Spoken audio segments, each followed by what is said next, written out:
we're doing it again. And this time it's gonna be even bigger. A penny box marathon.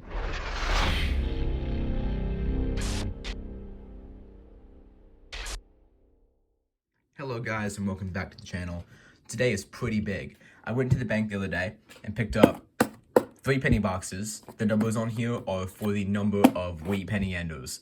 We had 3 wheat penny endos in this one Fed wrapped box. Both of these are 1s. I know this kind of looks like a 2. I thought they were 2. I was wrong, just 1. And I tried to rewrite it as a 1, but it didn't work. So 1, 1, and 3.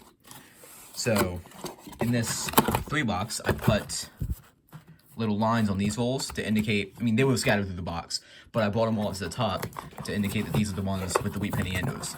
So if I pull them out, wheat penny endos. Now, these all came from these boxes. This is not a collection of random rolls. So this hunt will be split up into 3 different videos for each box.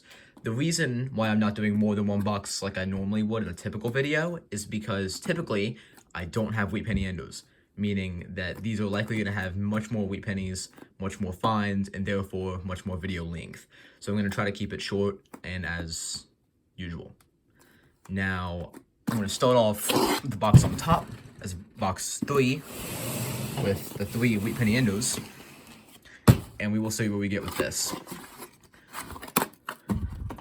Roll 1 with wheat penny endo 1. Here we go. Just cracked open roll 1. Of course, this had the wheat penny endo. So we're going to take a look at this endo right here. This is the only wheat penny in the roll. I've already checked, and it's a 1940. It's got some pretty significant wear for its age, but it's a great way to start off the hunt. I'm not mad. The wheat penny endo on roll number 2 is a 1957 Philadelphia. Facing us this time. It's the only one of the hunt that's going to be facing us as far as an endo is concerned. And again, the only wheat penny in this roll. C1 roll 3. Roll number 3, 3rd wheat penny. Again, the only wheat penny in the roll. That's kind of surprising. But this one is going to be a 1950 Denver. That is the 3rd wheat penny of the hunt, obviously. And I'm starting to doubt that we're going to find that many wheat pennies in this box after all. Because even though we had 3 endos, which is really lucky and uncommon, I feel like I would have seen more than 1 in either of these 3 rolls. So I'll loop you in on the next find, but I'm not so sure. Roll 5, and we got a 4th wheat penny of the hunt. This time it was obverse facing, so I could see the year already. 1952 Philadelphia, in pretty worn down shape. Another wheat penny on the board for the hunt. We're probably going to get some more. Roll number 6 of the hunt. And I opened the roll, and I was pulling them down. And I said, there's got to be a wheat penny. And it wasn't. So I kept looking through. Then boom, there was a wheat penny. 1953 Denver. 5th wheat penny of the hunt. And we're 6 rolls through.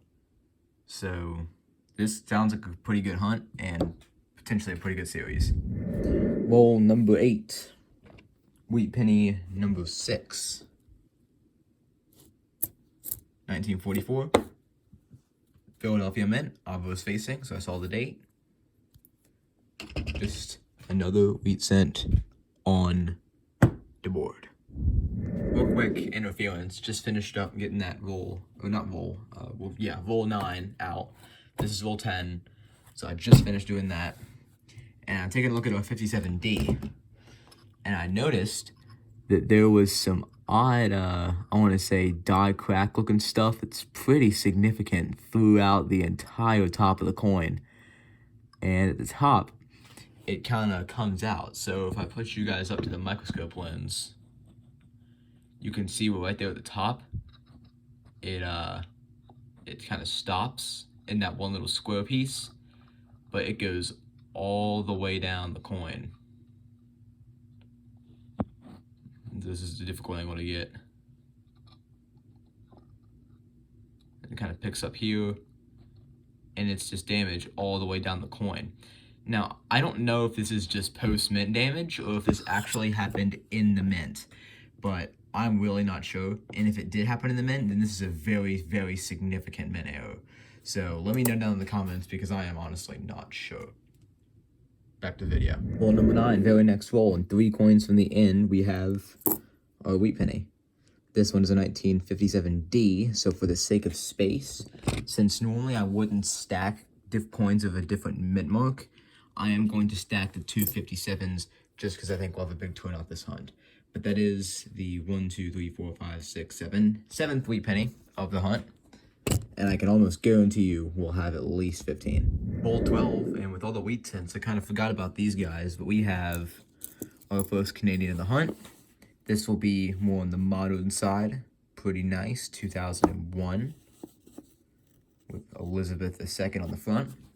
Likely going to be our most modern find of the box, so I'll put it up top, the top of the mat.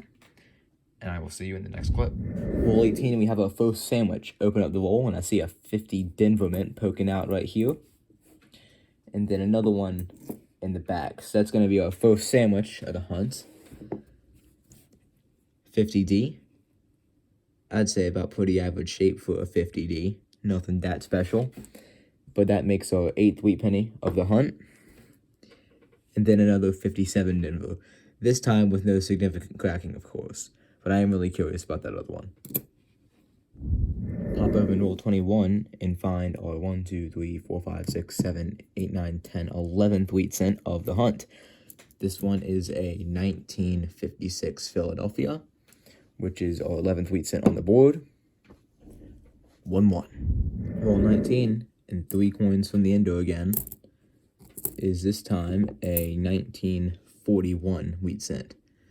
You're definitely finding a lot more in this box than I ever have in another Fed box. My record for customer wrapped is 133, but I don't find that to be much of a legitimate or impressive score because of it being customer wrapped. So this might end up making a actual record because it is a Fed wrapped box. Roll 26 and a 12th wheat penny has emerged. This one was around center of the roll, and it will be a 1953 Philadelphia. So now we have a Denver and a Philadelphia for the 53 year, and we are likely going to have many, many more and perhaps a record, like I just said. My next roll is a roll 27, and this time it's pretty impressive. Just laid it down, looking through. I didn't see anything. Thought that could have been something. It wasn't. Now I was looking through, and then I go, wait, hold on. What's this? So this one right here, I originally passed it because I saw the 9 and thought it was 70s, and it had that shine to it. It's a 1949. That's an awesome coin. Great condition, especially from the 40s. If I saw this back right here, I'd expect it to be a 56, 57, or 58. But a 49 for this is incredible.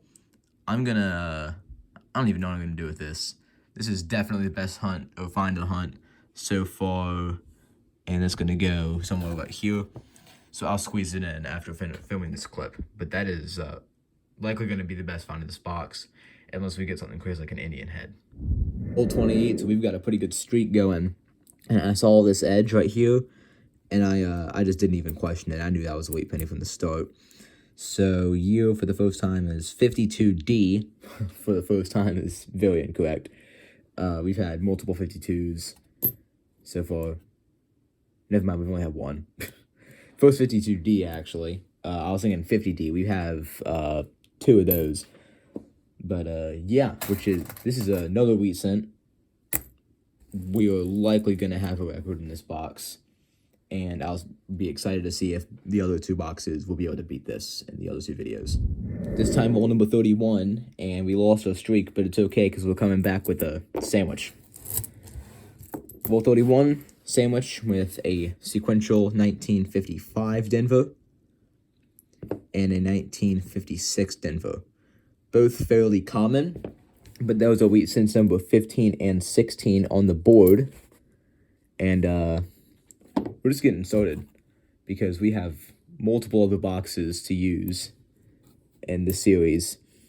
And if this one was in the same drop as all the other ones, which it probably was because of all the wheat penny endos, something tells me we're going to have same results. And that's a whole lot of wheat pennies. so stay tuned. Hole 34, and I saw it by its edge. Looked yellow, so it drew my attention, and boom, wheat ear. Looks in pretty nice shape, so I'm gonna guess 50s. But it's a 44. Second 44 of the hunt. Definitely the nicer one of the two. And see you on the next find. 37, and the finds seem to be slowing down. But that's not much of a concern to me because of how many we still have. But there was another wheat penny in this roll. This one being a 1949 Philadelphia, an average shape. I don't think we have a 49 for this hunt yet, so it will be a nice addition to the... well, who am I kidding? Really? Who am I? How did I forget about that? Who am I kidding? How on earth did I forget about that? I'm kind of disappointed in myself right now. The next roll is roll number 38, and I haven't found one of these in a long time. This one is what I think is a Bahamas. Yeah, it looks Bahamas. 71. Nope, Bermuda. Probably got those names mixed up. Either way, 71. Not a bad find. We'll just put that on top of the 71S because they're from the same year. And likely find some more wheat cents in the rest of the box. But I'm hoping we can also get a older wheat cent, meaning 40 or previous. Roll number 42, so last row. And we have another wheat penny. This is 1945. Pretty average shape for that time. Now, we actually don't have any 45s. So our bar is filled at the top. So now I'm gonna have to start putting coins in between like carrots and writing. But either way, we're gonna have a lot of funds. Roll number 48, and we got a 1945. So we're not gonna have to worry about putting it in a carrot spot. But yeah, it's another wheat cent. I've lost count at this point, so you'll find out how many we have in the wrap up. But hopefully we can get one more in these last two rolls. Fingers crossed. So we will have another wheat penny in the 49th roll, actually. So pretty soon.